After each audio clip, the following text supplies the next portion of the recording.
Garima, do you know my teacher was teaching about parts of speech? Yeah.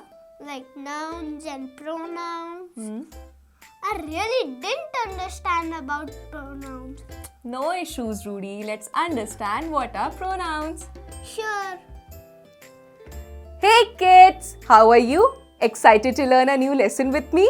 So today we are going to learn about pronouns. So pronouns are those words which are used in place of a specific noun. It is used to avoid the repetition of the mentioned noun. Let's take one example. Rudy is my best friend. He likes to play guitar. So in the first sentence, Rudy is a noun. But in the second sentence, we have replaced the noun Rudy with the pronoun he to avoid the repetition of the proper noun. So let's see some examples and make the concept of pronouns clear.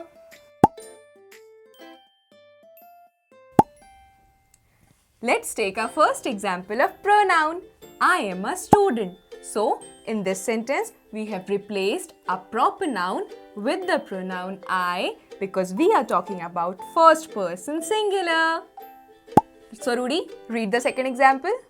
He is a boy. Correct. So again in the sentence, we have replaced a proper noun with the pronoun he because we are talking about third person singular male. Now read the third example. We study together. Correct. So again in the sentence, we have replaced a proper noun with the pronoun we because we are talking about first person plural. Now I got it. Good. So I hope you're very clear that what are pronouns. With this, bye-bye. See you in the next lesson. Please like, share and subscribe to our channel. Thank you.